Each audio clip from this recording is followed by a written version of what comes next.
ادامه برنامه‌های رادیوی فرهنگ. خاری 675مین سالگردی بزرگداشت کمال خجندی. شنونده های عزیز، گفتار 13 را از سلسله خوانش بدیعی از روی اعظم صدقی پیرهه قسمت در قرائت عبدالقادر منیازه شنوید. شب تاریک بود. ابرهای تیره از یک کنار گنبد آسمان به کنار دیگرش حرکت کرده پیش ماه را گرفته بودند. ابرها به مثال طوفان بحری پرتلاطم بردند. نفس خیست، شاخی درختان به لرزه آمدند. باششگاه سپاهیان تختمیش خان روشن بود. در نزد خیمه سرکرده ها مشعل ها فروزان بودند. در سر ستونیخی پیش خیمه خان کل کنجاره می سوخت. در برش 2 نوکر با نوبت به آن روغن می ریختند. در پایان در میدانی که اسیران جای گرفته بودند ظلمات بود. 10-12 قدم دورتر سرابی کس را شناخته نمی شد. پاسبانها در هر 2 گوشه میدان گلخن افروخته خود گفتگو می کردند. بعضن 2-3 تن به اسب سوار می شدند و به اسارتگاه دو می زدند. 2 سوار از سر گلخن دور رفته در لب جویبار نشستند، چلم در گراندند و کشیدند. از دود آنها به اطراف بوی بنگ پهن می شد. در جویباری کنار میدان سیاهی دم به دم سر می برداشت و به باششگاه اسیران نزدیکتر می آمد. هر 2 گیاهمند به اسب سوار شده باز گرد میدان اسیران را می گشتند. سیاهی چون دید که سواره ها راست به سویش روانند، اندرون جویباری بی آب گوک کشیده خود را پسی بوته‌زار گرفت.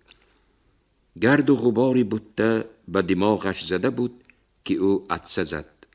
سواره ها زود از اسب فرامده به جانب بوته‌زار رفتند و دیدند که کسی نمی نماید.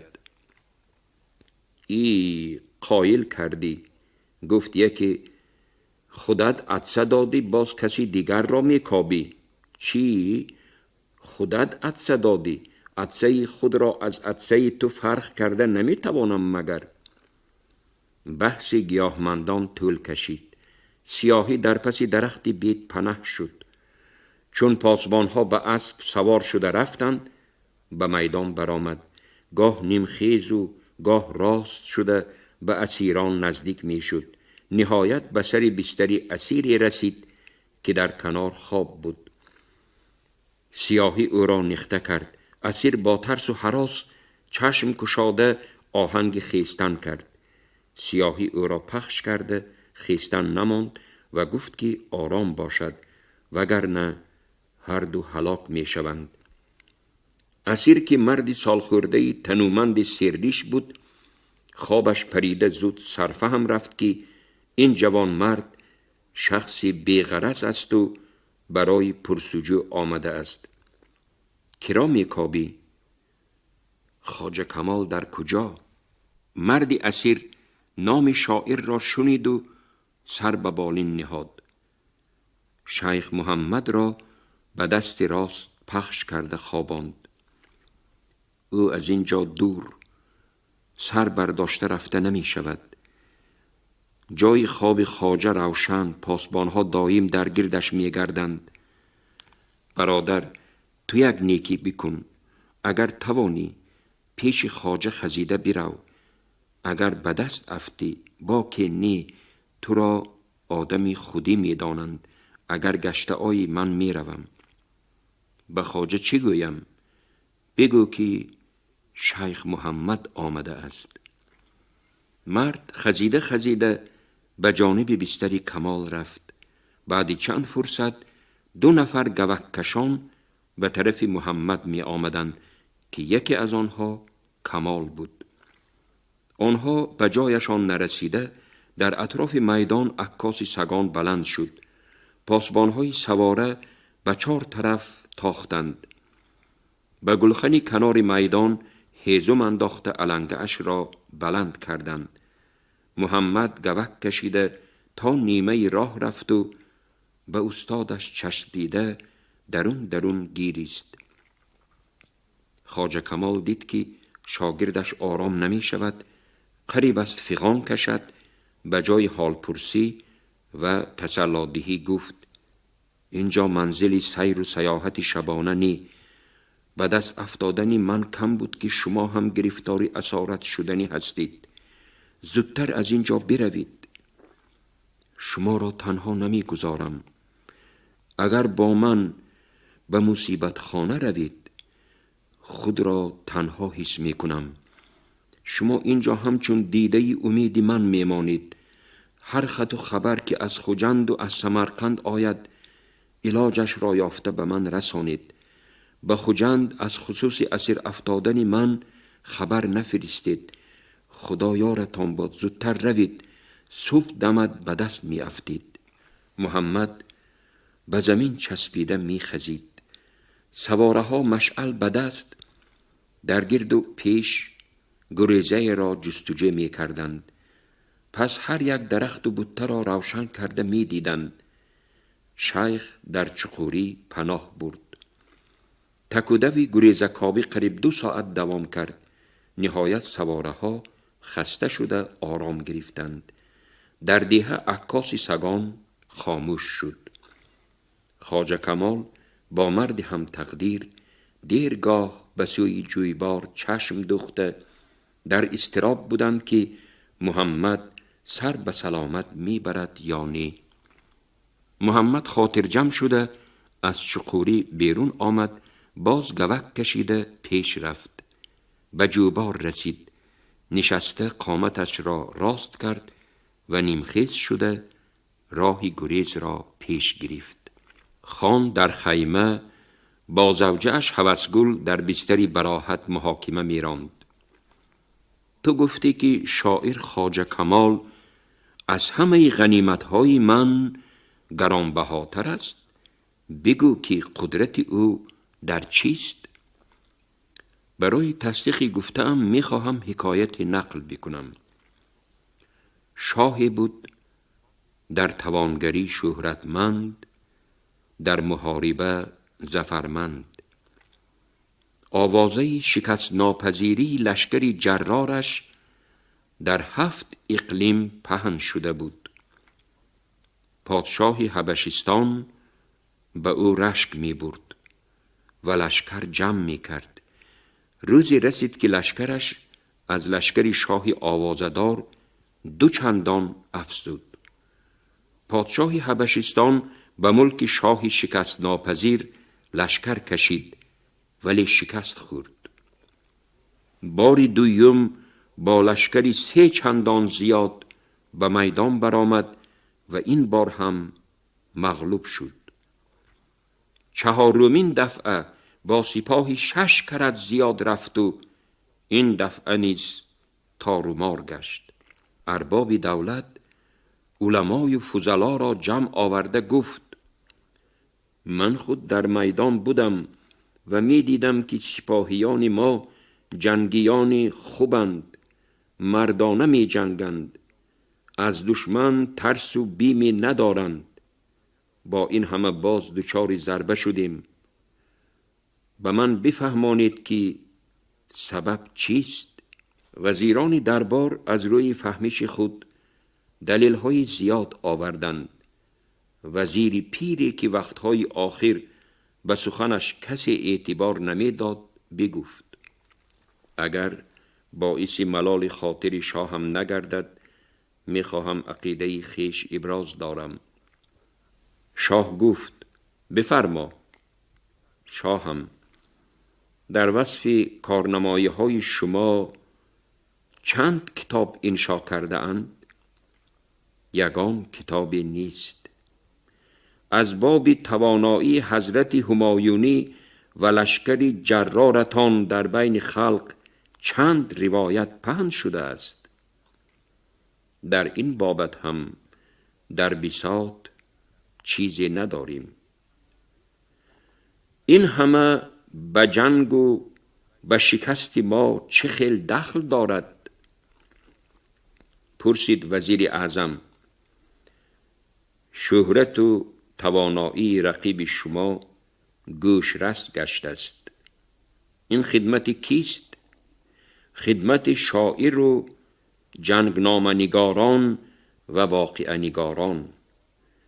سپاهیان شاه هم خوب می جنگند، اما با ترس و هراس می جنگند، ولی چون دیدن که در پیش آنها سپاهی آوازدار است به لرزه می آیند.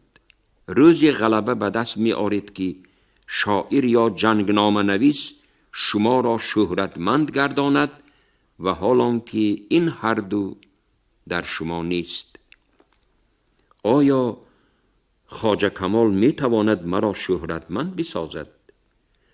این به لطف و کرم شما وابسته. اگر اجازه بدهید من شاعر را به بزم و صحبت دعوت می کنم. بگذار شعرهای نوشته اش را در حضور ما بخواند تا به این عام تقدیر کنیم و باشد که دلش به ما گرم شود. چه علاج؟ دل گرم کنی در اختیار توست. امشب دل مرا گرم می کنی. هوسگل چهارمین زوجه تختمیش خان بود. 3 زن اوله از اولاد قپچاق‌های بادیه نشین بودند. وی که از آوان جوانی تاخت و تاز، جنگ و جدال و ضبط کاری را کسب کرده بود، از هر قوم زیر دست دختری سردار اول یا سرکرده دسته جنگیان را به زنی می گرفت. هدفش این بود که این قبیله ها در اطاعت او باشند، با هم اتفاق شوند و توسط اقربایی بر ضدش قیام نکنند. او به این نیتش رسید. بین قبیله های قپچاق آرامی و آسودگی به وجود آمد. دولت آلتین ارده به یکی از دولت‌های مقتدر زمان تبدیل یافت. تختمیش خان به قدرت خیش باور حاصل کرد و به سرزمین دولت‌های اطراف و اکناف دم به دم حمله ها آورده تاخت و تاراج می کرد. سپاهیانش هر بار از یورش ها با غنیمت زیاد بر می گشتند. لذتی مال و چیزی مردم به کامشان شیرین رسیده بود. نقل و حکایت های تاراجگری در میان مردم قبیله ها پهن می شد و جوانان بیشتر اختیاری به خدمت لشکر خانی بزرگ می آمدند. خان نمایش های محاربوی تشکیل می کرد. جوانان را از سنجش گذرانده پسان به صف لشکر قبول می نمود. در یکی از چنین قوه آزمایی ها جوانی موزون قامتی بالا بلندی تیز نگاهی آمد. وی خواست از سنجش خان بگذرد. تختمیش خان از جوان پرسید که تو از کدام قبیله و از کدام قوم هستی؟ من از قوم مغلوبم، پاسخ داد جوان. آنی که 1 سال پیش تو به تسلیم آورده ای. آن روز من هم قطار مردم سری زانو نشسته بودم. به خود قول دادم که زنده مانم به درگاه تو می آیم. اگر در سنجش دست بالا شوم به سپاهی خود قبول می کنی. باور داشتی که من به سپاهی قبول می کنم؟ ناامید شیطان است. قبول نکنی رخصت بده به کشورم برگردم. بگویم که خان از قبول جوانان قوم مغلوب شده پرهیز می کند. چی گفتی؟ پرهیز؟ بله، یعنی اندیشه دارد که آنها در دل کینه می پرورند. می بینم که تو جوانی بیباک و راست قول هستی. درآ به میدان که تو را در محاربه ببینم. من قول تو را نشنیده ام خان. غالب برایی به قطار سپاهیان دسته پاسبانان خود قبول می کنم. جوان در نیزه‌وری، نشانزنی، چوگانبازی و سواره از جری پریدن غالب برآمد. خان به مهارت او تن داده گفت تو پاسبان پهلوی راست من می شوی. جوان سری تعظیم فرود آورد، از شادمانی به هیجان افتاد، تلپک از سر گرفته بلند هوا داد و با تیر کمان آن را زده فراورد. فراموش کرد که کلاه نقاب بر سر او بود. حاضران دیدند که او جوان نیو و دختر بوده است. کار که از کار گذشته بود، دختر چنبر موی از سر کشاد و دو کاکل را بر سر کتفانش پرتافت. خان آتشین شده بانگ زد تو را راست قول پنداشتم. این چه فریب، این چه گستاخی است و با چه مقصد به دربار من رو آوردی؟ خان تو را فریب ندادم و نیت فریب دادن هم نداشتم. تو سوال کردی که از کجایم، از کدام قوم، به تو جوابی راست دادم. اگر می پرسیدی که از کدام جنسی، به دختر بودنم اقرار می کردم. سر که آشکار گشت، رخصت بده بروم. نصیب نبوده است که در خدمت دربار تو باشم. جواب دهم بروی؟ به مردم چی میگویی؟ میگویم که شرطهای خان را بجا آوردم، اما از جنس زن بودنم آشکار شد و او از خدمت من دست کشید. گناه من نیست که خان جای و جلال و اولادم را پرسید، ولی از باب جنسم دهان نکشاد. خود را در نزد خان گناهکار نمی دانم. اگر اجازت رفتن ندهم چی میگویی؟ من به خوبی می دانم که غالبان میدان سزاوار حرمت و احترامند. من حال حاضر مظفر میدانم. اگر به من جزای روا بینی، از روی آداب بزرگواری نمی بود. روایتی هست که گدا در بحث وقتی که بر بزرگ مهر غالب آمد، شاه به نزد او سر فراورد. وزرا به وجد آمدند و گفتند که سر به تعظیم گدا آوردن برای شاه ناسزاست. بزرگ مهر گفت در بحث به نزد گدا لال ماندن شاه آیا با سزاست؟ هر آنچه با سزاست از روی عدالت باشد. چه نام داری؟ نامم هوسگل. نام عجیب. نامم به خودم مناسب است. چند توانگر هوسی مرا داشتند و در این راه دولت و ثروت از دست دادند. بگو که تو به من خوشبختی می آری یا بدبختی؟ خان خوشبختی آوردن من به خودت وابسته. اگر دلی مرا به دست آوری، بود و نبودی من از توست. برنجانی، آزارم دهی، عصیان می کنم، قفس می شکنم. زیرا بند و دام و شکنجه را نمی پسندم. از روی عدالت و از روی شرط تو در پهلوی من میمانی. خان توی شاهانه برپا نمود. هوسگل را به نکاح خیش درآورد. از روی عنعنه خانهای قیپچاق بعد از 7 روز ازدواج زنی خردی می بایست به نزد زنهای کلان به سلام رود. هوسگل سحری روز هشتم به شوهر عرض نمود که به سلام زنان خان نمی رود. این رسم و آیین ماست. به هر درگاه که زنی نو پای گذاشت، آیین آن خاندان را باید رعایت کند. به کلان سالان سر خم کند، آنگاه حرمت و احترام آنها را سزاوار می گردد.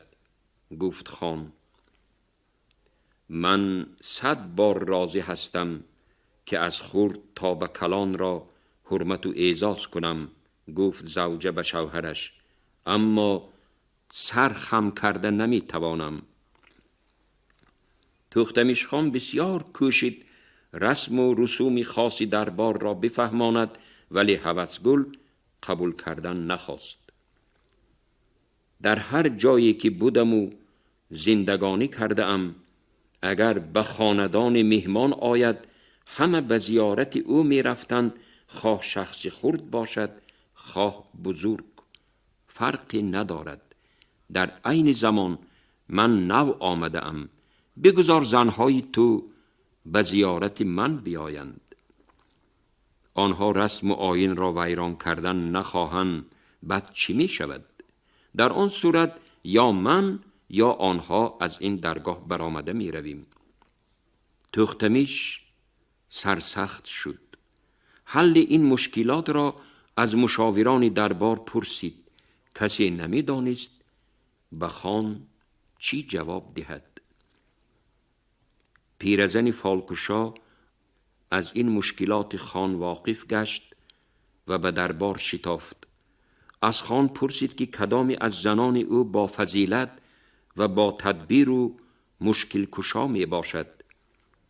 تختمیش خصوصیت های نیک زنان را یک یک از دکان عقل گذراند و اخیراً خلاصه برآورد که در فضیلت و عقل هوسگل از زنان دیگرش یک سر و گردن بالا می ایستد. حل این معما را به او حواله بکن و ببین که او چی می فرماید. مصلحت داد فالبین. خان از روی فرموده پیرزن عمل نمود و از هوسگل چنین جواب گرفت: خان، تو به هر یکی از زنهایت 2 توبی ریسمان 4 رنگه بده و بفرمای که هر کدام در این شب سوزنی بدوزند تا در آن آرزوی و اندیشه دل دوزنده عکس یافته باشد. کشیده دوزی ها را فردا به اهل دربار برآورده نشان بده، اما نگو که کدام سوزنی از کدام زن است. بعد حکم فضلای و ادبا بگذار 3 زن به نزد زن غالب بروند و سری تعظیم فرود آرند. در آن صورت رسم و آیین خللدار نمی شود و عدالت پایدار می گردد. این فکر به خان و به پیرزن فالبین خیلی خوش آمد و از روی فرمود هوسگل عمل نمودند. روزی دیگر در صحن ایوان شهنشین پیش قصر خان 4 سوزنی را بر ریسمان کشیده آویختند. در یکش فصل تیرماه و خزانریز عکس یافته بود. به دویمش زن نزد آینه نشسته از حسن و جمال خیش ذوق می برد. در سوزنی 3 خان طرب باز بود. جوان زن چشم به سوی می دوخت، کسی را انتظاری می کشید. در سوزنی 4 ایام نوبهاران، زیر پا سبزه و شکوفه، در طرف راست طلوع آفتاب و مرد خوشنود تصویر یافته بود که از جانب چپ زنی صاحب جمال طفل نوزاد در دست و پیشواز شوهر می شتافت. باد با ابر دامن زن بازی می کرد. بیشک رسم 4 به اعیان و اشراف دربار معقول افتاد و ایشان شرح دادند که در آن امید و آرزوهای نیک زن واضح و روشن افاده یافته است. زن می‌خواهد به شوهر تحفه بیاورد که آن نسل نوزاد است و ادامه عمری پدر و مادر می باشد. خان از غایت شادی دست به بغل کیسه برد، همیان زردوزی برآورد و آن را به سوی پیرزنی چادرپوش هوا داد. حاضران انگاشتند که رسام و کشیده دوز همین کمپیری خمیده قامت است. با فرمان خان زنان حرم به نزد قصر حاضر شدند. در صحن قصر سرخم نموده با تعظیم به امر شوهر انتظار بودند. خان گفت که هر یک زن سوزنی اش را گرفته به پایان فراید. اول زنی کلانی خان به صحن پیشایوان برآمد و سوزنی فصل تیر ماه را از ریسمان کشاده به جایش برگشت. زنی دویم سوزنی را گرفت که ارباب دولت حسن و جمال نامیده بودند. زنی سیوم خانی طرب را گرفت. دیگر به همگان معلوم شد که سوزنی صباحت بخت عملی هوسگل است. خان به هوسگل امر نمود که به ایوان برآید. او قرارداد حکمهای آزمون را به زنهایش برساند و فرمود که هر 3 زن یک یک به ایوان برآمده به هوسگل سلام بدهند و سر به تعظیم فرود آورند. زنان به هم دیگر می نگریستند، خاموش بودند. زنی کلانی از ناچاری یکم شده به زیارت زنی جوان رفت و این چنین هوسگل را به کنار گرفته بوسید. 2 زنی دیگر نیز با گردنی بسته به صحنه برآمدند. ناعلاج سرخم نمودند، زود به جای خود برگشتند. جام خوشنودی هوسگل لبریز بود. وی با فرحمندی به خان روی آورد، به پیش پای او سرخم نمود. این رفتار او را خان پسندید. به کرسی که در بر راستش بود اشاره نشستن کرد. هوسگل از آن روز هم نشینی دایمی تختمیش خان شد. جای وزیر دربار را صاحبی کرد. وزیر دربار از کرسی راست به چپ گذشت. در میدان چارسوی ریگزار برای ته کرسی قصر چقور می کافتند. در زیر 4 ستون‌های با بوریا و نی پایه پوشیده استاها چوب می تراشیدند، وسه می ساختند، برای در و تریزه تخته می بریدند. برای تخته های پهن و غفص کامه کافته، نقش پرتافته کندکاری می کردند. سنگ بور و سنگ تراشان تخت سنگ های مرمر را بالای هم می چیدند. در کنار جویبار به خمدان خشتپزی خشت ته می کردند. هوسگل با 2 نفر نوکر اسب سوار به دیدن میدان ساختمان آمد. سرکار بناکاران به پیشواز ملکه تازان برآمد، سلام داد و خبر رساند که همه با عزم تمام کار می کنند. شاعر خواجه کمال را نمی بینم، بیمار است مگر؟ پرسید هوسگل. شاعر در خمدان خشت می چیند. پاسخ داد سرکار مرا به آنجا ببر. از اسب فرآمد، همراه سرکار پیاده به کنار جویبار روانه شد. در خمدان 9 مرد میان سال از زنبرها خشت فراورده با ترتیب می چیدند. 8 نفر دیگر خشت کشان بودند. خواجه به خشت چینی به آنها دستیاری می کرد. مردان به او به کار کردن مانع می شدند. شاعر بیکار نشستن را به خود عار می دانست و با لحن شوخی می گفت: بنان پادشاه را خوردن دندان آهنین لازم. برای آش تن شدنش معده سنگ هضم می کردگی ضرور که در مهنت آب و تاب یافته باشد. خواهید که با شما هم طبق باشم، مانید که بعضن دست به خاک و کلوخ زنم و نان خورده حلال شود. هوسگل وقتی آمد که خواجه در سر یک زنبر تنها بود، خشت گرفته میچید. وی مدتی از دور به شاعر با دلسوزی نظر انداخته از خواهشی در تبریز به خان کرده اش افسوس خورد، مگر که کمی طبعش کاهید. کمال با بری آستین کرته عرق پیشانه اش را پاک کرد، میان بدردش را راست نمود، رو به جانب درآمدگاه آورده دید که زنی سرو قامت زیبا طلعتی کلاه پوش چشم از او نمی کند. خواجه او را در حال شناخت، سر جنبانده سلام داد. هوسگل علیک گرفت و با تبسم شیرین فرمود که از خمدان برآید. خواجه: شما در عقل و ذکاوت همتا ندارید. تقدیر نمود ملکه و با دست اشاره کرد که هر دو در اثنای راه گفتگو می کنند. از استعداد خداداد بهره‌ور نشدن از روی خرد نیست.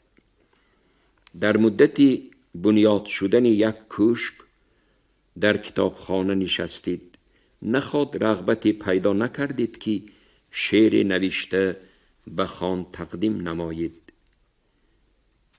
ملکه: مرا ببخشید، زبان قبچاقی به طبیعت بنده خوش نافتاد. من در کتابخانه لک اندر لک اثر را دیدم که کسی آنها را ورق نگردانده است. به گمانم آنها به مردم نافهمااند. از این باعث می خواستم به شما عرض کنم. باز اندیشه نمودم که شما از بنده می رنجید. خیلی کوشیدم، قریب بود زبان تاجیکی خود را گم کنم. شما که از زمره زنان با معرفت قبچاق هستید، خوب می شد عرضی مرا چون اعمال بی علاجی من قبول فرمایید. خان را وادار می کردید که از من عملی ناسزا را انتظار نشوند. من به بیابان بی حاصل ناعلاجی افتاده ام. اگر لطف نمایند و بنده را آسوده گذارند، بعد هر عبادت به شأن خان دعا می خوانم.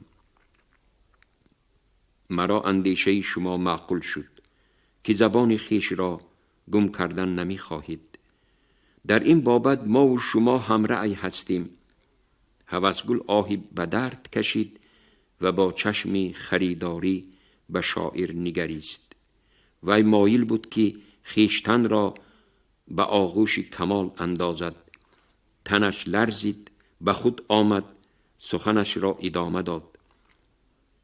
اصلا من ایرانی نژادم. در کودکی با نام دلفروز مرا دزدیدند، فروختند، به قمار باختند، به طربخانه بردند، گرفتار بند کردند. هر جا که باشم سرکش بودم، می شوریدم. امکان که پیدا شد می گریختم. در حرب و ضرب مشق را رسا می کردم. روزی یک لولی زن فال کشاد که من ملیکه می شوم. قسمت به درگاه تختمیش خان آورد و آن فال دست داد. در همه افتادن و خیستنها کلام شاعران سلاحی حفظی امید من بود. به شرافت شعر فارسی من زبانم را گم نکردم. در عمرم بار اول است که شاعر را با چشم خود میبینم. خدا را شکر میگویم که شما به درگاه ما آمده اید. خودم می آمدم، بنده هم شکر می گفتم. مرا اسیر آوردند. شما حق نیستید خواجه. نه شما و نه این هنرمندان اسیر نیستند. خان عزم دارد که بعد انجام گرفتن ساختمان به هر کدام مزد مهنت بدهد و با اعزاز به وطنشان گسیل کند. جارچی فردا با چنین فرمان اینجا می آید. خواجه من بعد شما را به نشستگاه ما می برند. امید دارم که با اشعار تازه می آید. بدانید که مشتاق پدیده های شما منم. کمال با تعظیم منتدار بودنش را اظهار نمود. هوسگل به نزد اسبان روان شد. خواجه تا نزد نوکران ملیکه را گسیل کرد. دست اول این رفتار ملیکه به نظر شاعر التفات بزرگ نمود. هر قدر ملیکه دور می رفت و کمال به سر کار نزدیک می شد، دودی سوزی علم در دلش فواره می زد. نسبت غارتگر و غلام پرور کینه و عداوتش دوبالا می گشت. پیش چشمانش مردان هنرور پدید می آمدند. درد و حسرت می کردند. از خاندان بی سرپناه مانده خود یاد می کردند. بعضی ها به کودکان کوچه‌دو دلشان گم زده با اشک روان از خلق و اطوار و ناز و شوخی های آنها نقل می کردند و می خواستند بدانند که حال آنها چه خیل باشد. شعری تازه با آواز شنوا تکرار کرد خواجه. چطور شعری تازه می توان انشا کرد وقتی که تو به گرداب درد و الم غرق شده ای؟ در وطن تو را ناامید کردند، به بنیاد مقصد تو تیشه زدند. به راه ثواب برآمده بودی، به مرگ حکم کردند. دردمند گشتی، به آزار یک عمره گرفتار شدی. میخواستی گوشه‌ای به راحت بنیاد کنی، عمری به فراغت به سر بری، به دام اسارت افتادی.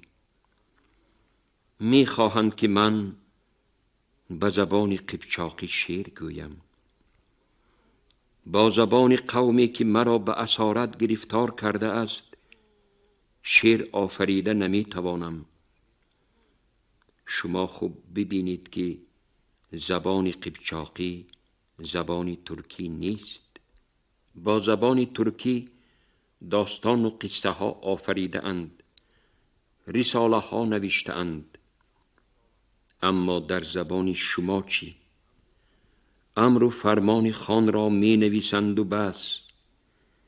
این زن از تو شعری تازه می طلبد.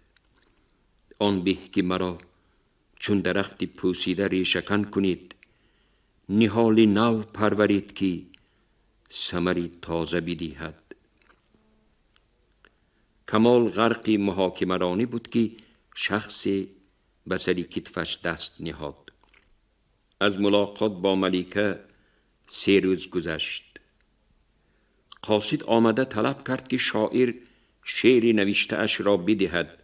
ملیکه به اشعار تازه خواجه خماری شده است. هر غزلی که کمال می دانست به هوسگل نوشته داده بود. دیگرهایش در دفتر شیخ محمد مانده اند. در این روزها چشمه الهام خشکیده، شاعر یگان مصرعی تازه ایجاد نکرده بود. چی باید کرد؟ بدیهتاً شعر گفتنها کجا شد؟ به ملیکه چی جواب گوید؟ های شاعر، با قهر و عتاب داد زد قاصد از بالای اسب که حتی به حرمت کلانسالی کمال از سر زین به پایان نفرآمد. من نمی توانم دیر بیستم. هرچی در بساط داری زودتر برار. این بی‌حرمتی، درشتی و فرمان فرمایی از گلشنی اندیشه‌ای رنگینی کمال چون بادی سموم هر سبزه و هر گلی که بود روفته برد. میان ویرانه دل گردباد آتش سر برداشت. شاعر با آوازی بلند به قاصد گفت برو به ملیکه برسان که من ناجورم و اقتدار شعری تازه گفتن ندارم. تا روزی که شعر نو ایجاد نشود بگذار غزلهای پیشین مرا بخواند که آن همه تازه اند. سرکار به خیمه خواجه کمال به سر طعام شام یک کوزه شراب آورد. خود زود از خیمه برآمده رفت. وی این شراب را دزدیده آورد مگر که چون گنجشک پریده رفت؟ با تعجب پرسید مرد گلکار. نه، وی از شما اندیشه کرد، جواب داد استای کندکار. ترسید که دیر ایستد شما دهان و بینی اش را انداوه می کنید و او به اهل ساختمان دیگر حرف زده نمی تواند. از این جای ترس و بیم نیست. با دست لای انداوه را می گیرد و هوا می دهد. با آب دهان و بینی را می شوید، تازه می شود. به گمانم وی از شما ترسید. اگر به سوراخ گلویش فانه زنید نفسش به درون فرو نشسته شاید آوازش به یک عمر نمی برآمد. در هر صورت این مرحمت سرکار از بهر چیست؟ پرسید خواجه کمال. خوب می بود که بدانیم وگرنه می با شبهه حرام است. وی خواسته است به طفیل شالی کرمک هم آب خورد. او امارت می پوشد. کدام روز مرا به حولیش گرفته برد. اصل واقعه را شرح می داد استای کندکار. 2 خانه 11 بالاری میان دهلیز پیش ایواندار ساختن می خواهد. از من خواهش نمود که به ستونهای ایوان کندکاری کنم.